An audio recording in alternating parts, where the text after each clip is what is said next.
ଥରେ ଘରମଣି ଜଙ୍ଗଲରେ ଚରୁ ଚରୁ ବାଟବଣା ହୋଇଗଲା। ହଠାତ୍ ତା ସାମ୍ନାରେ ମହାବଳ ବାଘ ହାଜର ହୋଇଗଲା। ଘରମଣିକୁ କହିଲା, ମୁଁ ତତେ ଖାଇବି।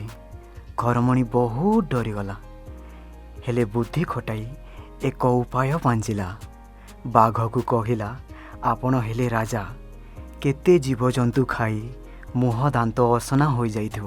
ଆପଣ ଯାଆନ୍ତୁ, ପ୍ରଥମେ ଝରଣା ପାଣିରେ ମୁହଁ ଧୋଇବେ ଏବଂ ଝରଣା କୂଳର ମୁଗୁନି ପଥରରେ ଦାନ୍ତକୁ ପଜେଇ ଆସି ମୋତେ ଖାଇବେ।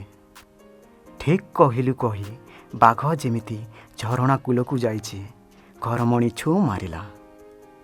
ହେଲେ ଯାଉ ଯାଉ ସନ୍ଧ୍ୟା ହୋଇଗଲା ଏବଂ ଘରମଣି ଗୋଟିଏ ଗୁମ୍ଫାରେ ଆଶ୍ରୟ ନେଲା।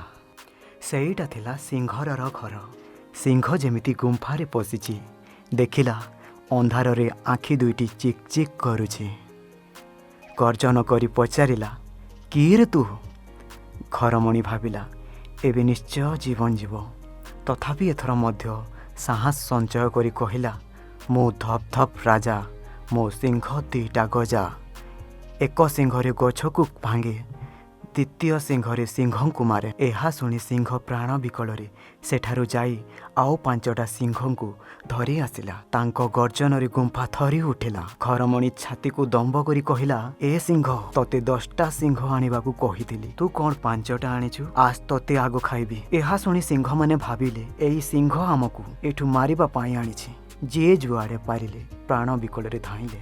ସକାଳ ହେବାରୁ ଘରମଣି ଘରକୁ ଫେରିଲା। ନିଜର ଉପସ୍ଥିତ ବୁଦ୍ଧି ଯୋଗୁଁ ଘରମଣି ନିଜଠାରୁ ଶକ୍ତିଶାଳୀ ଜନ୍ତୁଠାରୁ ମଧ୍ୟ ନିଜ ଜୀବନ ବଞ୍ଚାଇ ପାରିଲା।